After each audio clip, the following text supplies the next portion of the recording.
After a period of hiding to survive the devastation that the God Wars had brought to Gielinor during the Third Age, several tribes of humans emerged from their dwellings to attempt to rebuild some type of civilization.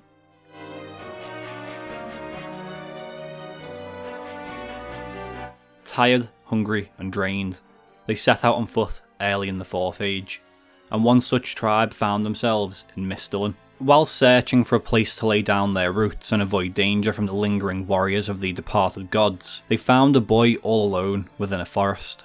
While an orphan wouldn't be anything special given that many died during the God Wars, the elders of the tribe saw something in him that gave them hope. Reading from the legend of Arrav, this boy was described as unusually tall for one so young. Not only did this boy give them hope, they saw him as a good omen. Such a good omen that they in fact decided to begin laying down their roots at this very spot that they found him in. Starting as a small camp known as Avarrocka, with the child having a special place amongst its people. As he grew, he was taught how to hunt, farm and kill, as was the way of the world during this time, and he learned quick.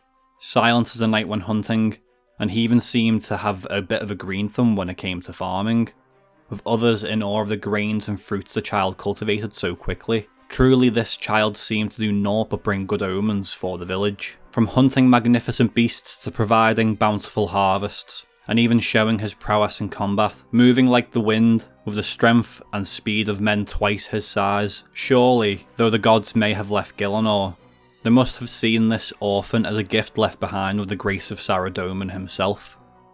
10 years on, and the tribe had grown bigger and stronger, expanding their borders slowly but surely, with the tribe once again turning their attention to the child, even though at his young age they did not know his name, nor did he, and so they decided this would be his very first quest, for they could not call him child forever. He packed up a few supplies and left promptly, not deterred by the harsh wilderness that lay outside the borders of Avarrocka, ready to face the dangers of the unknown. During his travels he stumbled upon another encampment, though one that seemed a little bit less friendly, and certainly a lot more green. Remnants of Bandos's army of goblins. He surmised that they must have discovered Avarrocka and planned to ransack it on a night when the humans least expected it, and there's even a chance it would have succeeded, but that is an unknown, because the child didn't give them a chance to even try. Being seen by the goblins, they screamed Arrav in their own language as they ran to attack him, and as the child slew goblin after goblin, group after group, they screamed Arrav louder, until the small battlefield fell silent. Knowing his quest had been completed, he turned and made his perilous journey back to Avarrocka. He recounted the tale of the goblin camp to the camp elders, and one of them spoke plainly to him. "Your name, child, is now Arrav, for that is the name the fates have given you. It is a curse word in the goblin tongue. The fates have decided your true name to be a curse upon goblins, for that is what you truly are." With Arrav being officially named, many rejoiced, especially since he single-handedly stopped an attack before it could even start, and this let them focus on growing the thriving community even more. As time went on, Avarrocka became a village, and then a town, and it became prosperous, not only due to the fertile land, but even the hard work and commitment of its citizens, with the tale of Arrav, the curse of goblins, being spoke about in hushed tones amongst tribes of goblins. They knew to leave Avarrocka alone, lest they face the wrath of Arrav. Though peace is an idealist's dream, nothing lasts forever, and as Avarrocka grew, one man set his sights on the town, and wanted nothing more than to watch the world burn beneath his feet.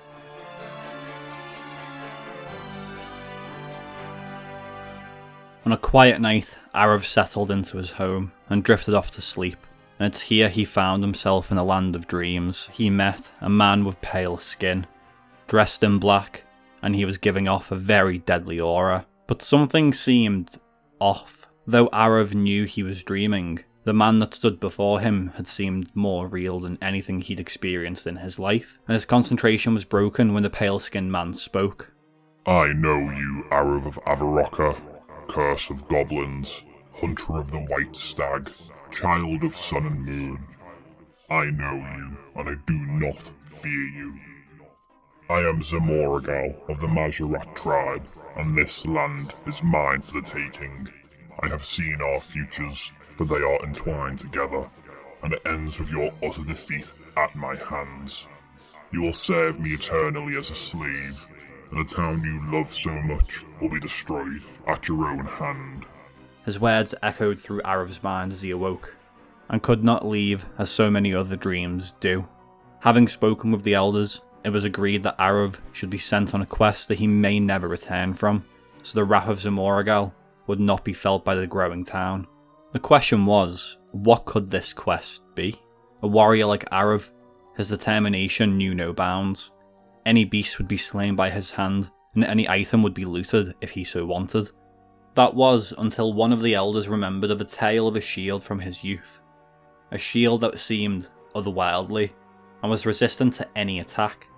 And though the origin of this tale could not be verified, they told Arrav of the shield anyway, and how it was necessary for the survival of Avarrocka. Taking his sword and enough food to last for 7 days, he set out once again into the wilderness, onto a seemingly never-ending quest. Through his journey, Arrav saw many things: strange homes filled with arguing men, mighty rivers that flowed endlessly, and even ice-capped mountains, with the latter containing the homes of a peculiar race he'd never come across before: dwarves. They seemed like men, but were considerably shorter and stockier, and Arrav didn't hesitate in his approach. He spoke to them about his quest, and though their lips spoke words of ignorance, their eyes gave more information than they wanted, leading Arrav to stick around and find a temporary home with these beings. They claimed to be dwarves from the Imkando clan, and were known widely for their skills with weaponry. Many moons passed as Arrav stayed with these folk, learning their techniques in smithing, though his goal remained the same, and that hope would be crushed when the Imkando elder summoned him. The elder spoke to Arrav and told him they saw Arrav of Avarrocka as honourable, and though they feigned ignorance of the shield, in truth it was their mightiest treasure, and they could not let it slip into the hands of the undeserving. Even as Arrav told them of his chance encounter with Zamorgal in the Land of Dreams, the elder could only give him a solemn look. They knew of this Majorat, as he had tried to lay claim to this shield before. They retained memories of when gods walked Gielinor, and what devastation followed, and they wanted nothing but to avert that, acknowledging that although Arrav was a man of honour and courage, he could not defeat Zamorgal. Hearing these words hurt Arrav, even worse when he was asked to leave. These factors had only caused him to realise that his quest was, in truth, given to him as an impossible task. He was cursed by the Majorat to wander alone and bring destruction to wherever he decided to lay his roots. And it wasn't until he found himself sheltered in a cave when he was attacked by a strange, terrible creature that resided deep within. Though the battle raged for 2 days and a night, Arrav did kill the creature, and this was when Arrav's broken mind snapped back into place, staring at this corpse. He said to himself, "I am on the wrong path. Had I stayed here in this cave, I should in the fullness of time become this beast." And he continued forth, returning to Avarrocka to lend his strength once again. Though when he crossed over the final hill towards his home, he saw a plume of smoke, and found his beloved town burned to the ground, finding the remnants of not only the townfolk, but goblins as well. He did find the remaining townfolk taking the strongest of men to claim vengeance for this act of brutality, except he chose a different path, a path of peace. Arrav walked out of the shadows and confronted the goblins, speaking plainly as he could.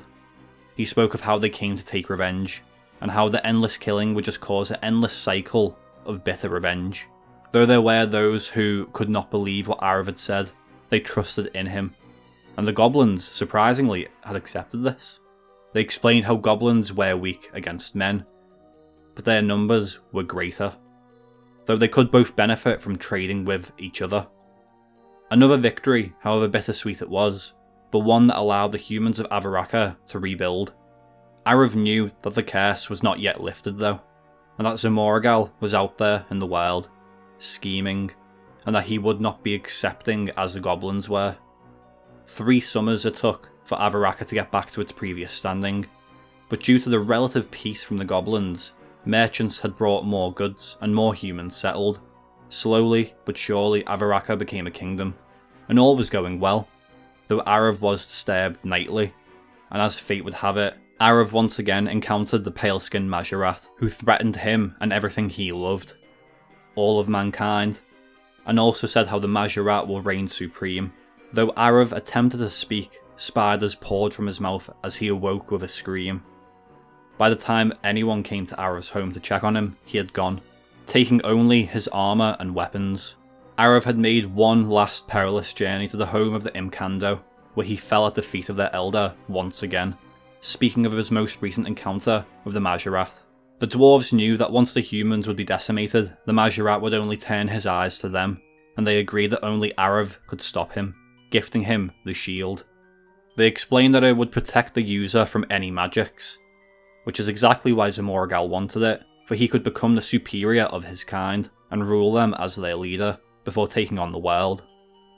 Arrav took heed of this and left, departing for Avarrocka with the shield safely by his side.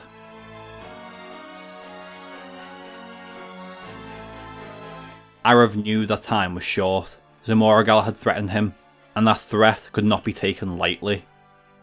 Thankfully though, by the time Arrav had arrived back home to Avarrocka, he saw the walls lined with hundreds of human soldiers, alongside dwarves bolstering their ranks, an alliance to stand against the Majorat, a bastion of hope. Though Arrav exclaimed how he will have his wrath upon Zamorgal, the elders weren't so sure, warning him of how their scouts had seen a gigantic horde in the north, shambling undead, serving the single will of their master, burning the forests and scarring the soil as they make their march upon Avarrocka. Work carried on throughout the night, with ditches being dug and walls being bolstered, with even the most simple of farmers being given pitchforks to use as weapons, all for a final stand against the dastardly Zamorgal. And that was when the daylight broke. Upon the first few rays of sunshine, they saw across the horizon a horde like no other. The legend of Arrav describes Zamorgal as having pits of smouldering coal for eyes, and smoke and blood twisting in the air around him. To say he was stood there menacingly is an understatement. Zamorgal's strength was truly fearsome. The undead stopped short of the walls, with Zamorgal laughing at the sight of Arrav, causing flame and dust to shoot up into the air and descend upon the defenders, defeating hundreds at a time. And before Arrav's eyes, these staunch defenders simply disintegrated into dust, with screams being cut short before they could ever leave their mouths. And within that silence, the undead descended like a hive mind, all as one upon the walls, and each ally who fell quickly became foe, being turned into undead. With Arrav ensuring that those he swung at would remain dead, Arrav cleared a way straight to the Majorat and launched himself at him.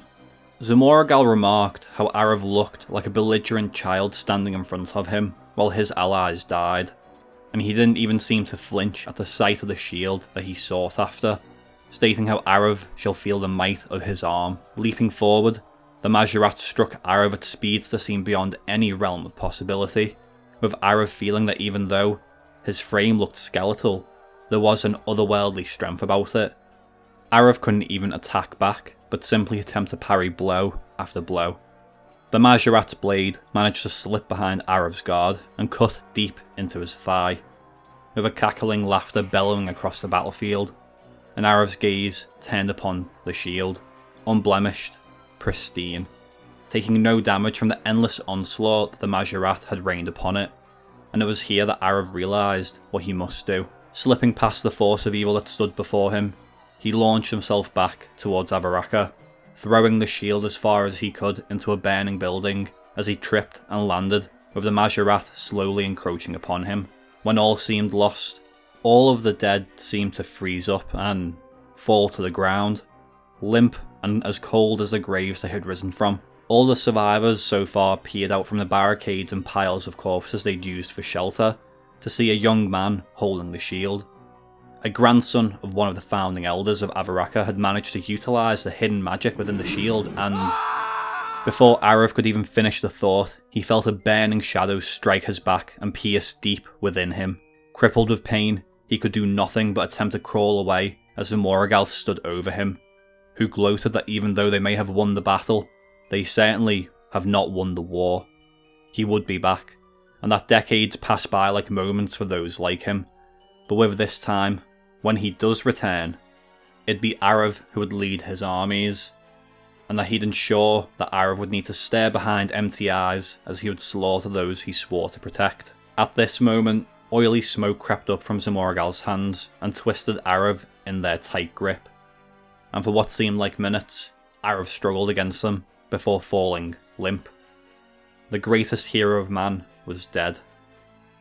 The legend of Arrav remarks how those who live remember Arrav for his sacrifice, and that even though he may have been the strongest and fastest among any men alive, his spirit and compassion could be embodied by anyone. But not only that, he must be remembered as he would return one day, and that day arrived.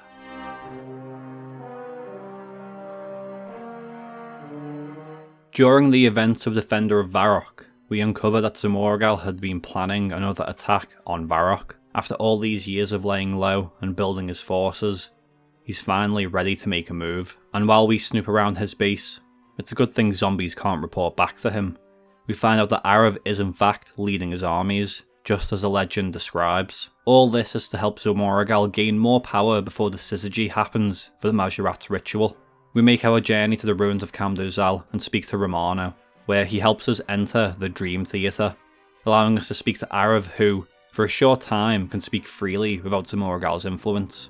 Arrav reveals to us that someone who is a descendant of the original bloodline of founders of Avarrocka can unlock the shield's innate powers, and it's important that we find them so they can use the shield. Zamorgal, of course, then appears and lets us know that the siege had already begun. Though we successfully defeat Zamorgal's invasion, we witness his escape, with Arrav shambling behind him. You see, it turns out the poor old Arrav's heart isn't actually inside of his body.